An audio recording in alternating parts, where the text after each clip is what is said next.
Pumasok nga po mga idol ang ika-11th day ng free agency. Hanggang ngayon wala pa rin talagang nagagawa ni isa mang move ang Golden State Warriors. Ibig sabihin, hindi pa nga nag-i-improve ang kasalukuyang lineup bagkus nang hina pa nga ito sa pagkawala ni Kevon Looney. Pero kahit man wala pang trade o signings ang nagagawa ng Golden State, sinigurado pa rin naman ni Mike Dunleavy na makakakuha sila bago man matapos ang off-season. At isa sa mga player na napupusuan nila dito ay ang big man na si Al Horford na kasalukuyang free agent pa rin since hindi pa rin to binibigyan ng kontrata ng kanyang dating team na Boston Celtics. Mismong si Stephen Curry na ang nagsabi at umamin sa interview, gusto nga talaga niya ang ideya na pagkuha kay Horford. Isa rin naman nga itong kampiyon, magaling na player, kaya hindi na nakakagulat bakit gusto niya itong makasamang maglaro next season. Sa kabila ng edad ni Al Horford, kayang-kaya pa rin itong makipagsabayan sa mga batang big man.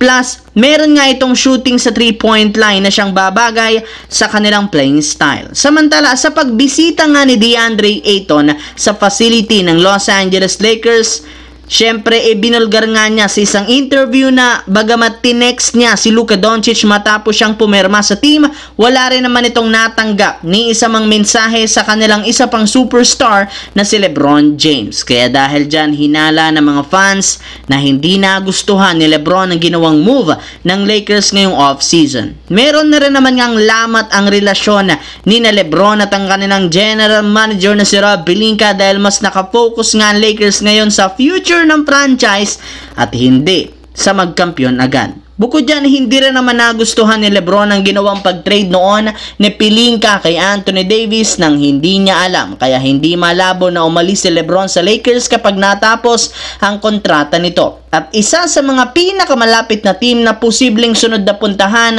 ay ang Dallas Mavericks since andito rin naman ang kanyang mga dating kakampi na sina Anthony Davis at Kyrie Irving na gusto niyang makasamang muli bago siya magretiro sa NBA.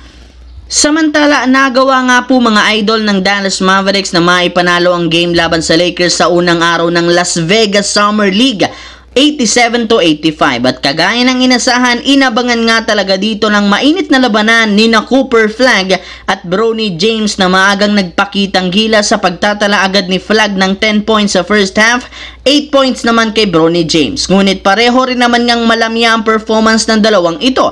Sobrang lamig pa nga ng shooting ni Cooper Flag na meron lamang 5 out of 21 field goal at hindi pa siya nakapagtala ni isamang punto sa second half. Panay airball nga ang tira nito at hirap na hirap siyang makagawa ng score sa isolation plays. Kahit man si Bronny James na lang ang bumabantay sa kanya, hindi pa niya ito malampasan sa kakulangan nito ng lakas na makipagpisikalan. At yan ang sinasabing pinakamalaking kahinaan ni Cooper Flag sa pagpasok nito sa NBA. Samantalang si Bronny, napaka-inconsistent pa rin ang laruan ng panay sablay ang kanyang mga tira kasama na ang game-winning 3-pointer. Kaya dahil dyan, nasapawan sila ng ibang mga players na kapag nag-step up kagaya na lamang ni Ryan Nembhard na gumawa ng 21 points.